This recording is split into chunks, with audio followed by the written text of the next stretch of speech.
सब जानते हैं कि अभी मोदी जी के गारंटी की गाड़ी आपके बीच में खड़ी है। गारंटी का मतलब कि नरेंद्र मोदी जी देश के एक ऐसे प्रधानमंत्री 2014 में आपके आशीर्वाद के बल पर बने कि जिन्होंने अपने शपथ ग्रहण के बाद अपने पहले भाषण में कहा कि हमारी ये सरकार गांव और गरीबों के लिए समर्पित है। गांव और गरीब शब्द का प्रयोग उनके द्वारा कोई बेमन से नहीं किया गया था। गांव और गरीब का प्रयोग उनके द्वारा इसलिए किया गया था कि जिस उम्र में उनको स्कूल जाना चाहिए था, उस उम्र में उन्होंने चलती ट्रेन में चाय बेच करके अपने परिवार को चलाने का काम किया।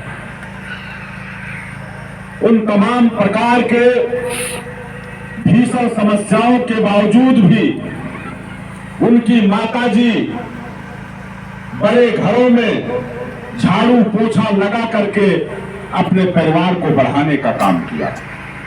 मतलब यह है कि जो गरीब आदमी है, जिसने गरीबी को देखा है, वही आदमी गरीब के दर्द को जान सकता है।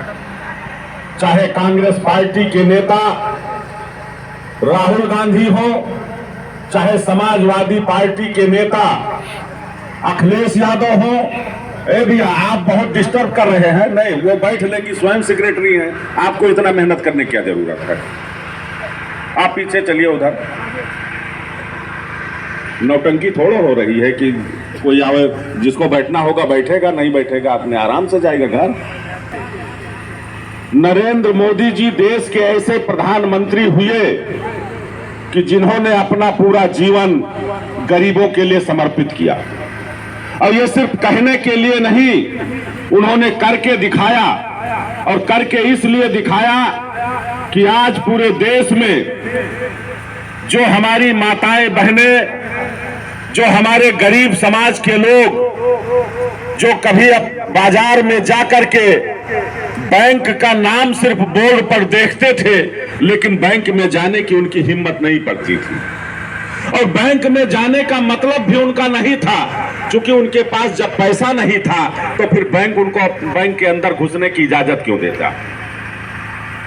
इसलिए जिस गरीब के लिए बैंक जाना और बैंक देखना सपना था, उस गरीब के लिए नरेंद्र मोदी जी ने प्रधानमंत्री जन धन योजना के माध्यम से पूरे देश में अभियान चला करके करोड़ों लोगों का जीरो बैलेंस पर खाता खुलवाने का काम किया। जो गरीब आदमी पहले बैंक जाने में संकोच करता था, उस गरीब आदमी का बैंक उनके घर घर जाकर के खाता खोलने का काम किया।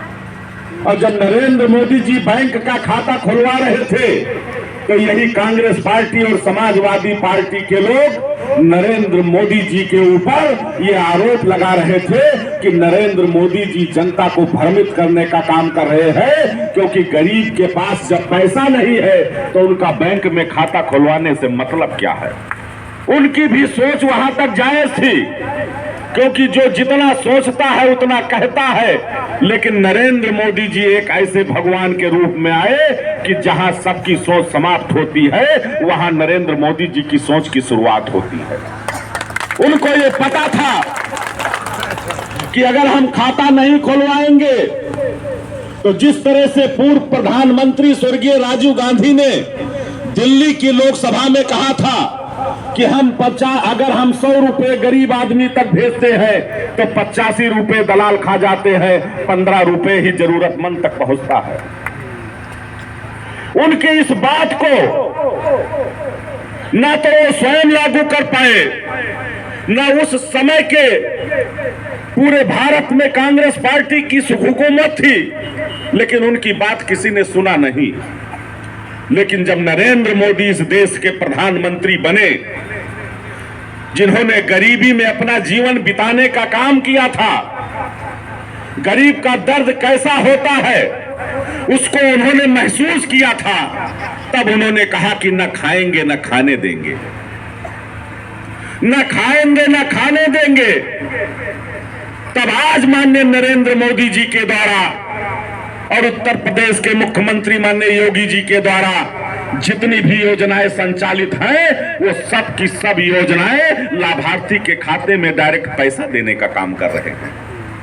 यही प्रधानमंत्री सम्मान निधि का पैसा जो आज किसानों के खाते में 6,000 रुपए प्रतिवर्ष, जो 2,000 रुपए हर चौथे महीने माननीय मोदी जी देने का काम करते हैं, अगर यही पैसा अगर 6,000 रुपए हमको दिया जाए, प्रमुख को दिया जाए, बीडीओ को दिया जाए, प्रधान को दिया जाए, लेखपाल को दिया जाए, सेक्रेटरी को दिया जाए, डाकिया को दिया जाए, तो आप अपने दिल पर हाथ रखकर सोचिए क्या आपको यकीन होगा कि वो 6,000 रुपए, समूचा 6,000 रुपए किसी तक पहुंच सकता है? नगद नहीं पहुंच सकता है। ये मानव स्वभाव होता है, क्योंकि अगर 6,000 रुपए लेकर के 50 आदमी का हम लाला जोत में गए हैं तो उसमें से कहीं ना कहीं आप कहेंगे कि ठीक है नेताजी, 500 रुपया ही एक आदमी से ले लीजिए, हमको फ्री तो ही मिल रहा है।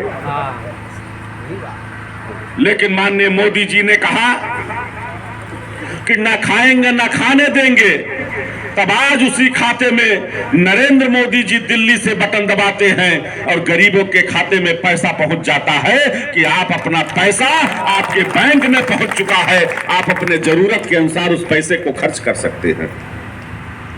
इसी प्रकार से प्रधानमंत्री गरीब कल्याण अन्न योजना के माध्यम से जो राशन पहले गरीबों को महीने में एक भी बार नहीं मिलता था, माताएं बहनें झोला लेकर के कोटेदारों के यहां चक्कर लगाया करती थी, और कोटेदार भी क्या करता, समाजवादी पार्टी के गुंडे कोटेदारों से वही ब्लॉक के गोदाम पर दस्तखत अंगूठा करा लेते थे कि आज यह राशन फला नेता के यहां भंडारा है, वहां जा रहा है। चीनी कहां जा रही है, पता चला कि समाजवादी पार्टी की रैली में जा रही है।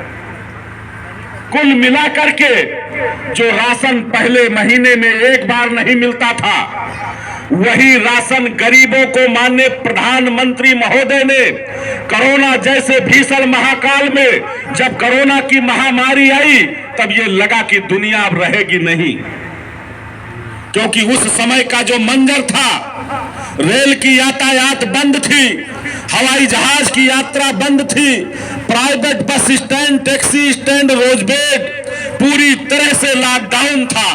हमारा कोई भी भाई, हमारा कोई भी साथी अपने काम के लिए अगर कहीं दिल्ली, बंबई, पंजाब, हरियाणा, लुधियाना, कहीं किसी शहर देश के कोने में गया है, वो वही फंस चुका था। ये लग नहीं रहा था कि अपनों की अपनों से मुलाकात होगी, क्योंकि उस समय सारे कारखाने बंद हो चुके थे, सब लोगों ने अपने शटर में ताला लगा दिया था, जनता बेहाल थी। लेकिन उस बेहाल जनता के दुख और दर्द को जानने का अगर किसी ने प्रयास किया तो देश के सभी प्रधानमंत्री माननीय नरेंद्र मोदी जी और प्रदेश के मुख्यमंत्री माननीय योगी जी ने किया कि उन प्रवासी श्रमिकों को उनके घरों से, जहां वो रहते थे, वहां से ला करके गांव-गांव में क्वारंटाइन सेंटर खोल करके 14 दिन तक उनको निःशुल्क उपचार और उनके खाने पीने की व्यवस्था किया। और जब वो घर जाने लगे तो 1 महीने के राशन के साथ साथ दैनिक उपयोग में की जाने वाली उन तमाम प्रकार की सामग्री, जिसमें बाल्टी से लेकर के, जग से लेकर के और थाली और कटोरी तक का सम्मिलित था, ऐसे लोगों को उन्होंने उनके जीवन पर रोशनी डालने का अगर किसी ने काम किया तो माननीय नरेंद्र मोदी जी और योगी जी ने किया। और जब ये संकट आया कि दूर दूर से प्रवासी श्रमिक जो अपने घरों पर आए हैं, आज सरकार ने 1 महीने का राशन दे दिया है, लेकिन आने वाले समय में उनके लिए, उनके परिवार के पेट पालने का एक बहुत बड़ा संकट सामने आएगा। तब हमारी सरकार ने निर्णय लिया कि जो राशन पहले पूर्व की सरकारों में महीने में 1 बार नहीं मिलता था, वही राशन हमारी सरकार ने गरीबों को महीने में 2-2 बार मुफ्त देकर के उनके बच्चों के पेट को पालने का काम किया। अभी माननीय प्रधानमंत्री महोदय ने जो निर्णय लिया है,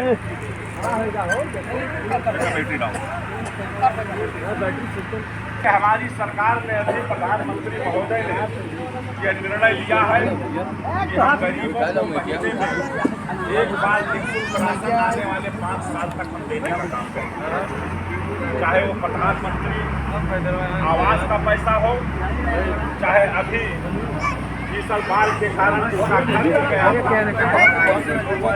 हमारे पास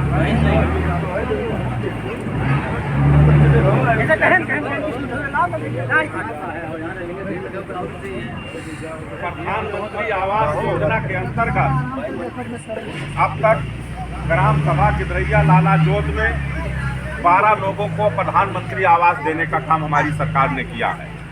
मुख्यमंत्री आवास की सूची में निर्माणाधीन 30 लोगों को आवास देने का काम हमारी सरकार ने किया है। इसी प्रकार से वृद्धावस्था पेंशन, निराश्रित विधवा पेंशन, दिव्यांग पेंशन, कुल मिला करके अवशेष जो लाभार्थियों की सूची है उसमें 17 लोगों का नाम शामिल है। कहने का मतलब ये है कि प्रधानमंत्री आवास हो या मुख्यमंत्री आवास हो, यह योजना पहले भी चलती थी, लेकिन पहले योजना कागज में चलती थी और कागज में ख़त्म हो जाती थी। कागज में दिखाया जाता था कि हाँ गिदरैया में 15 लोगों को अनुसूचित जात का आवास दे दिया गया। तो यही योजना आज काम कर रही है जो मोदी जी और योगी जी ने कहा कि न खाएंगे न खाने देंगे, तब आज आपके खाते में पैसा आ रहा है और आज आप अपने आवास का निर्माण करा रहे हैं। इसलिए माननीय नरेंद्र मोदी जी ने जो गरीबों के चेहरे पर मुस्कान लाने के लिए अनेक योजनाओं का जो उनके द्वारा संचालन किया गया, यही आयुष्मान भारत कार्ड योजना के माध्यम से 5 लाख रुपए के बीमे से हमारी सरकार ने प्रत्येक परिवार को आच्छादित करने का काम किया है। और जिनका नाम पात्रता की सूची में नहीं था, ऐसे लोगों को माननीय मुख्यमंत्री महोदय ने गोल्डन कार्ड बना करके उन गरीब परिवार के लोगों को चिकित्सा की सुविधा देने का काम किया। और इसके बावजूद जिसका नाम उस सूची में भी नहीं सम्मिलित हो पाया, ऐसे लोगों को हमारे द्वारा प्रस्ताव दे करके जो गंभीर बीमारी से लोग ग्रसित हैं, माननीय मुख्यमंत्री विवेकाधीन कोष से करोड़ों रुपए दिला करके उन गरीब परिवार के लोगों के जान को बचाने का काम किया। चाहे आज सड़क का निर्माण हो, यही सड़क की स्थिति क्या थी कि कोई पैदल नहीं जा पाता था। बाबा बार बार हमसे कहा करते थे, हमने कहा कि सड़क का निर्माण होगा और सड़क बनेगी। और अभी हमने जो प्रस्ताव किया है, इस सड़क को चौड़ीकरण के लिए प्रस्ताव किया है, क्योंकि गोदाम यहाँ से वहाँ तक गोदाम के लिए सड़क जाती है। कुल मिलाकर के कहने का मतलब है कि समाजवादी पार्टी या कांग्रेस पार्टी या अन्य राजनीतिक दलों ने अब तक जो भी शासन किया, वो शासन करके उन्होंने गरीब के उत्थान के लिए जो पैसा आया, सड़क के लिए जो पैसा आया, बिजली के लिए जो पैसा आया, पानी के लिए जो पैसा आया, उस पैसे को उन्होंने निकाल करके अपना घर बनवाने का काम किया, अपने पार्टी को मजबूत करने का काम किया, ना कि गरीब आदमी को उत्थान के लिए कोई काम किया। आज नरेंद्र मोदी और योगी जी दो ऐसे संत हैं जिनके पास अपना कोई घर और परिवार नहीं है। वो अगर भ्रष्टाचार करे भी तो किस खाते में किसके लिए करे? अरे भाई, मुलायम सिंह यादव तो कर गए अपने बेटे अखिलेश यादव के लिए। लालू यादव कब्र में पैर लटकाए हुए हैं और लगातार लगे हैं कि किसी तरह से उनका लड़का मुख्यमंत्री हो जाए। लेकिन अभी 3 राज्य के चुनाव का रिजल्ट आया है, मध्य प्रदेश, छत्तीसगढ़ और राजस्थान। अगर नरेंद्र मोदी चाहते तो अगर उनको अपने भाइयों से प्रेम होता, उनके लिए कुछ करना चाहते, तो 3 राज्य के मुख्यमंत्री बना सकते थे। लेकिन मुख्यमंत्री उन्होंने किसको बनाया? मुख्यमंत्री बनाया हमारे आपके समाज के, आदिवासी समाज में पैदा हुए छत्तीसगढ़ का मुख्यमंत्री उन्होंने उनको बनाया। यादव समाज में पैदा हुए डॉक्टर मोहन यादव आज मध्य प्रदेश के मुख्यमंत्री हैं।